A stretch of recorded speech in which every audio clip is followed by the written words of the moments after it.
തിരികെ വാർത്തയിലേക്ക്. കേരളം ഏറെ ഗൗരവത്തോടെ ചർച്ച ചെയ്തുകൊണ്ടിരിക്കുന്ന മറ്റൊരു വാർത്തയാണ് ലവ് ജിഹാദ്. ലവ് ജിഹാദ് ഇല്ല, പ്രണയക്കെണിയില്ല, അതൊക്കെയും സംഘപരിവാർ സംഘടനകളുടെ അജണ്ടയാണ് എന്ന് പറഞ്ഞു വെക്കാൻ, സ്ഥാപിച്ചെടുക്കാൻ ശ്രമിക്കുന്ന ഇടതുപക്ഷ സർക്കാർ, വലതുപക്ഷ നേതൃത്വം. പക്ഷേ അതല്ല യാഥാർത്ഥ്യമെന്ന് ഒരിക്കൽ കൂടി തെളിഞ്ഞിരിക്കുകയാണ്. കഴിഞ്ഞ ഒരാഴ്ച 3 കേസുകളാണ് ലവ് ജിഹാദുമായി ബന്ധപ്പെട്ട് കേരളത്തിൽ റിപ്പോർട്ട് ചെയ്തിരിക്കുന്നത്. അതിലെ ഒടുവിലത്തെ സംഭവമാണ് കോതമംഗലത്തെ സംഭവം. ഈ കോതമംഗലത്തെ ലവ് ജിഹാദിനിരയായി 23-കാരിയാണ് ജീവനൊടുക്കിയത്. ഈ ഒരു സംഭവത്തിൽ സോനയുടെ ആൺ സുഹൃത്ത് റമീസിന്റെ മാതാപിതാക്കളെ ഇന്ന് കസ്റ്റഡിയിലെടുക്കുമെന്നാണ് നമുക്ക് മനസ്സിലാക്കാൻ സാധിക്കുന്നത്. പെൺകുട്ടിയെ ആത്മഹത്യയുടെ വക്കിൽ എത്തിച്ചത് റമീസാണെന്നും പോലീസ് കണ്ടെത്തിയിരുന്നു. പെൺകുട്ടിയുമായി റമീസ് തർക്കമുണ്ടാക്കിയതിന്റെ തെളിവുകൾ മൊബൈൽ ഫോണിൽ നിന്നും ലഭിച്ചിട്ടുണ്ട്. റമീസിനെ പോലീസ് ഇന്ന് കസ്റ്റഡിയിൽ വാങ്ങും. അതേസമയം എന്നെ അന്വേഷണം ആവശ്യപ്പെട്ട് ഇന്ന് തന്നെ മുഖ്യമന്ത്രിക്ക് കത്ത് നൽകുമെന്ന് പെൺകുട്ടിയുടെ സഹോദരൻ വ്യക്തമാക്കി.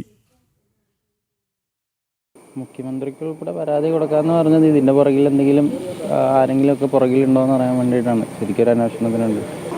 സംശയമുള്ളതുകൊണ്ടാണ് നമ്മളിങ്ങനെ കൊടുക്കാമെന്ന് പറഞ്ഞപ്പോൾ നമ്മളും സമ്മതിച്ച് ആവശ്യപ്പെട്ട് അവരും അന്വേഷിക്കുന്നുണ്ട്. മൊഴിയെടുത്തപ്പോൾ മതം മാറുന്ന കേസിനെ കുറിച്ച് തന്നെയാണ് പറഞ്ഞത്. അവരത് കറക്റ്റായിട്ട് എഴുതുകൊണ്ടും തോന്നുന്നു. മൊഴി കറക്റ്റായിട്ട് തന്നെ എഴുതുകൊണ്ട് ഇതിന് പുറകിൽ മാത്രമല്ല, ഇതേമാതിരി ഏറെ ഏതെങ്കിലും പെൺകുട്ടികൾക്ക് സംഭവിച്ചിട്ടുണ്ടോ എന്നും കൂടെ അറിയാലോ. ചിലപ്പോൾ ഇവർ തന്നെ ഇതിനു മുമ്പ് എന്തെങ്കിലും ഇങ്ങനെ ശ്രമിച്ചിട്ടുണ്ടോ. വാർത്തയുടെ വിശദാംശങ്ങളുമായി സുബിൻ തോമസ് ചിരിയാണ്. സുബിൻ, നമസ്തേ. ഇത് മറ്റ് ലവ് ജിഹാദ് കേസുകൾ പോലെ അട്ടിമറിക്കാനുള്ള ഒരു നീക്കം തന്നെയാണ് പോലീസിന്റെ ഭാഗത്തു നിന്നുണ്ടായത്. ഇത് ലവ് ജിഹാദ് അല്ല, ഇത് മറ്റൊരു തരത്തിലുള്ള ഒരു കേസാണ്. കേവലം ഒരു ആത്മഹത്യയാണ് എന്ന് വരുത്തി തീർക്കാനുള്ള നീക്കം പ്രാഥമിക ഘട്ടത്തിൽ തന്നെ നമ്മൾ കണ്ടതാണ്. പക്ഷേ അതിശക്തമായ പ്രതിഷേധമാണ് ഈ ഒരു വിഷയത്തിൽ ഉയർന്നത്. ആ പെൺകുട്ടിയുടെ ആത്മഹത്യാ കുറിപ്പ് തന്നെ തെളിവായി മുന്നിൽ നിൽക്കെ പോലീസിന്റെ തുടർ നീക്കങ്ങൾ ഏത് തരത്തിലാണ്?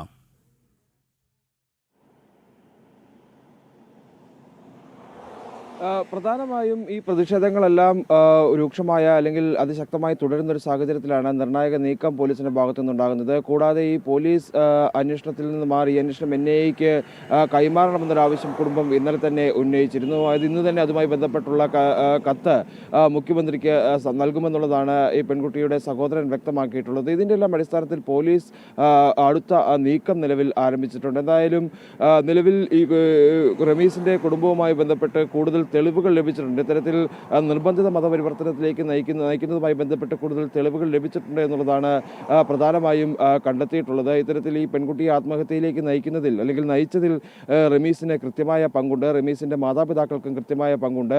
അതിന്റെ തെളിവുകൾ ഈ റമീസിന്റെയും അതുപോലെ തന്നെ പെൺകുട്ടിയുടെയും വാട്സപ്പ് ചാറ്റിൽ നിന്നും കണ്ടെത്താൻ കഴിഞ്ഞിട്ടുണ്ട് എന്നുള്ളതാണ് പോലീസ് നൽകുന്നത്. ഇതിന്റെ അടിസ്ഥാനത്തിൽ ഇന്ന് തന്നെ റമീസിന്റെ മാതാപിതാക്കളെ കസ്റ്റഡിയിലെടുക്കും. അതിനുശേഷം വിശദമായി ചോദ്യം ചെയ്യുമെന്നുള്ളതാണ് അന്വേഷണ സംഘം വ്യക്തമാക്കിയിട്ടുള്ളത്. ഇതിനുശേഷം ഇന്ന് തന്നെ ഇവരുടെ അറസ്റ്റും ഉണ്ടാവാനുള്ള സാധ്യതയുണ്ട്.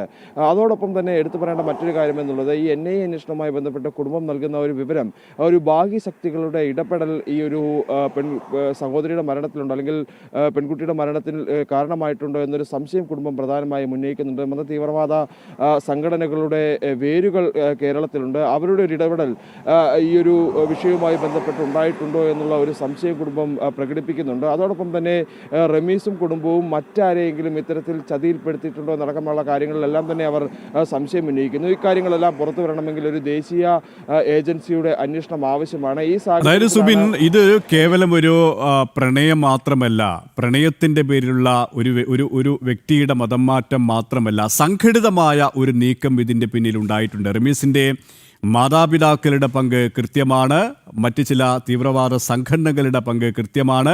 അത്തരത്തിലുള്ള വിമർശനങ്ങൾ തന്നെയാണ് ഈ പെൺകുട്ടിയുടെ സഹോദരനടക്കം ഉന്നയിക്കുന്നത്. അതായത് കേവലം ഒരു പ്രണയ നൈരാശ്യത്തിലുള്ള ഒരു മരണം എന്നതിലുപരിയായിട്ട് കേരളം ഏറെക്കാലമായി വളരെ ഗൗരവത്തോടെ ചർച്ച ചെയ്യുകയും എന്നാൽ നമ്മുടെ പോലീസ് സംവിധാനങ്ങൾ, ഇടത് വലത് സർക്കാരുകൾ മുഖം തിരിച്ചതുമായ ലവ് ജിഹാദ് എന്ന് പറയുന്ന ആസൂത്രിതമായ ഒരു നീക്കം അത് കൂടുതൽ വ്യക്തമാവുകയാണ് ഈ ഒരു കേസിൽ, അല്ലേ?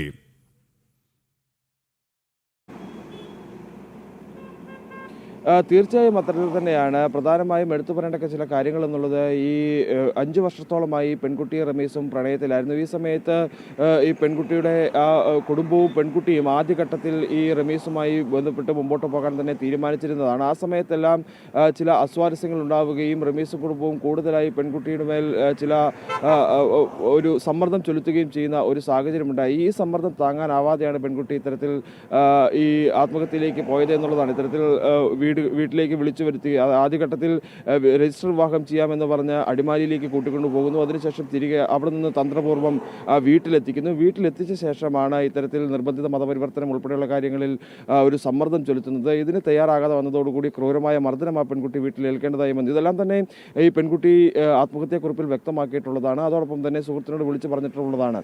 ഇതിൽ ഒരു സംഘടിതമായ നീക്കമുണ്ട് എന്നുള്ളത് തന്നെയാണ് ഇപ്പോഴും ആ കുടുംബം വിശ്വസിക്കുന്നത്, അല്ലെങ്കിൽ പൊതുസമൂഹം വിശ്വസിക്കുന്നത് എന്നുള്ളതാണ് ഏറ്റവും പ്രധാനപ്പെട്ട കാര്യം. പക്ഷേ ഇതുമായി ബന്ധപ്പെട്ട് സർക്കാരോ അല്ലെങ്കിൽ പ്രതിപക്ഷമോ ഇതുമായി ഒരു വാക്ക് പോലും സംസാരിക്കാനോ ഇതിൽ എത്രത്തോളം വസ്തുതയുണ്ട് എന്നടക്കമുള്ള കാര്യങ്ങളിൽ ഒരു വ്യക്തത വരുത്താനോ ഇവർ തയ്യാറായിട്ടില്ല എന്നുള്ളതും ഏറ്റവും ഖേദകരമായിട്ടുള്ള കാര്യമാണ്. എന്തുകൊണ്ട് ഇവർ മൗനം തുടരുന്നു എന്നുള്ള ഒരു ചോദ്യമാണ് പൊതുസമൂഹം ഇപ്പോഴും ചോദിക്കുന്നത്. ആ ഒരു മൗനം വോട്ട് രാഷ്ട്രീയം ലക്ഷ്യം വെച്ചുകൊണ്ടുള്ളതാണ് എന്നുള്ളൊരു ആരോപണം BJP ഉന്നയിക്കുന്നതിൻ്റെ സാധ്യതകൾ അതിൽ നിന്ന് തന്നെയാണ്. എന്തായാലും ഇന്നലെ BJP നടത്തിയ പ്രതിഷേധം, അത് ആ പ്രതിഷേധത്തിൻ്റെ ഒരു ചൂട് ഇപ്പോഴും കെട്ടടങ്ങാത്ത ഒരു സാഹചര്യമുണ്ട്.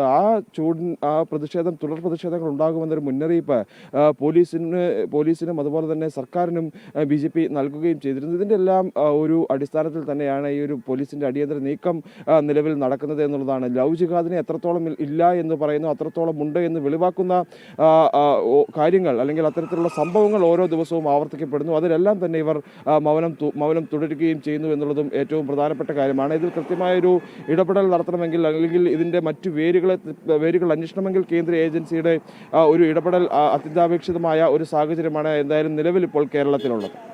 സരദിനെയാണ് ഇത്തരം കേസുകളെ തേച്ചുമാച്ച് കളയാനുള്ള നീക്കമാണ് ഇടത് സർക്കാർ സ്വാഭാവികമായും നടത്തിക്കൊണ്ടിരിക്കുന്നത്. കാരണം സുബിൻ പറഞ്ഞതുപോലെ തന്നെ വോട്ട് ബാങ്ക് രാഷ്ട്രീയമാണ് മുന്നിലുള്ളത്. അതിൽ വലത് മുന്നണിയും ഒട്ടും പിറകോട്ടല്ല. ഇത്തരം സംഘടനകളെ സുഖിപ്പിച്ചുകൊണ്ട് മുന്നോട്ട് പോവുക. കേരളത്തെ സംബന്ധിച്ചിടത്തോളം ഈ കേരള സ്റ്റോറി എന്നുള്ള സിനിമ വന്നപ്പോൾ അതിനെതിരെ ഇടതുപക്ഷവും വലതുപക്ഷവും വാളെടുത്തതൊക്കെ നമ്മൾ കണ്ടതാണ്. കാരണം കേരളത്തിൻ്റെ ഭൂമികയിൽ ഇങ്ങനെയൊരു സംഭവമില്ല എന്ന് സ്ഥാപിച്ചെടുക്കാനുള്ള നീക്കമാണ് അവർ നടത്തുന്നത്. പക്ഷേ അപകടകരമായ ഒരു അവസ്ഥയിലേക്ക് കേരളം എത്തിയിരിക്കുന്നു എന്നുള്ള യാഥാർത്ഥ്യമുണ്ട്. കോതമംഗലത്തെ പെൺകുട്ടി അതിൻ്റെ അവസാനത്തെരിയുമാണ്. അതുകൊണ്ട് തന്നെയാണ് ആ പെൺകുട്ടിയുടെ മാതാപിതാക്കൾ അന്വേഷണം, ദേശീയ അന്വേഷണ ഏജൻസിയുടെ ഇടപെടൽ കാത്തിരിക്കുന്നത്, ആവശ്യപ്പെടുന്നത്. കാരണം ഈ സംസ്ഥാന സർക്കാരിൻ്റെ ഈ ആഭ്യന്തര വകുപ്പ് അന്വേഷണത്തിൽ യാതൊരു വിധത്തിലുള്ള നീതിയും ലഭിക്കില്ല എന്നത് തന്നെയാണ് അവരുടെ ആശങ്ക. എങ്കിലും ഈ പെൺകുട്ടിക്കെങ്കിലും ഈ കുടുംബത്തിനെങ്കിലും നീതി ലഭിക്കട്ടെ എന്ന് തന്നെ നമുക്ക് പ്രാർത്ഥിക്കാം, പ്രതീക്ഷിക്കാം. സുബിൻ തോമസ് ആണ് വിവരങ്ങൾ നൽകിയത്.